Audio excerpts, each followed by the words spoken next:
partner ने कीधुं मैं बजार में जीने आऊँ थोड़ું કામ છે પછી આર્ય સુધી આવો હોય જો આર્યન મેં છેતર્યો મેં કમ ઢાળિયા બાંધવા જા મય કરીને છેતર્યો અને પછી નીકળી જાઉં બજારમાં અને દરજીને પૂછ્યું મેં કીધું મારું પેન્ટ હિવાઈ ગયું લાગશે કે નહીં કે પછી કાર્ડવાળાને પૂછ્યું તો કે યો કાર્ડવાળો તો કે યું હોદી નહીં કે અને પછી રોકસ્ટારની એન્ટ્રી પડી છે મેં કહું રોકસ્ટાર આવે છે કहाँ ભાઈબંધ ઘોગંબા મેં નવી દુકાન નાખી છે કપડાની ત્યાં ઓપનિંગ હતું ત્યાં ઓપનિંગ મેં જઈ લો અને પછી અંદરનો વ્યૂ બતાડતા હું તમને દુકાનમાં આ રીતની દુકાન કંઈક નાખી છે નવી કપડાની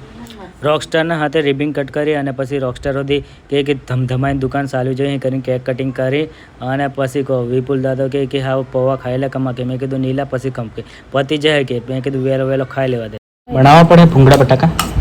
બનાવવા પડે નહીં ચાલે ના ચાલે પછી કહો અહીંયા પાટર બટાકા ભૂંગળા બટાકા ખાવા હોય છે તો મેં કીધું સારું તો પછી બટાકા બાફા મેલ્યા પણ પછી કે ધાણા વગરની મજા આવે કે મેં કીધું ધાણા લેવા જામ તો ધાણા માર્કેટથી લઈ લીધા અને પછી આવીને બટાકા સોલીને પછી કટિંગ બટિંગ કરીને બધું ફરમું રેડી કરી દીધું ભૂંગળા સુધી તળી દીધા અને પછી મેં કીધું હા બનાવવા ખાવાનું બનાવતે બનાવતે મને મોટા હાવજાની એક વાત યાદ આવી ગઈ મોટો અહીં કતલો કે કમા કોઈ દાડ અન્નનું અપમાન નહીં કરતો હોય કારણ કે હમું છે ને હેલા દહાડા સુધી કાઢલા છે રાબડી જ ખાલી પીને અને પછી પાછું રોટોનું મરચું જ ખાલી ખાઈને દહાડા કાઢલા છે એટલે સમયની વાત છે આજે આપણી પાસે અસલ દહાડા તે કુદરતનો આભાર માનવાનો કે મેં કીધું હા શેતાંશ નવી છત્રી લાવલો હોય તો છત્રી બતાડતો ગોધરાથી લાવ્યો કે મેં કીધું જોરદાર હે પછી લહણ ફૂલવાની વાર એ લહણ ફૂલ નાખી પછી આજનું સુધી ખાવાનું મેં કીધું કેરી કાંટો ખાઈ લેવો તો પછી બનાવી દે રોટલા બની જાય અને ગિલોડાનું શાક બસ આવું પૂરું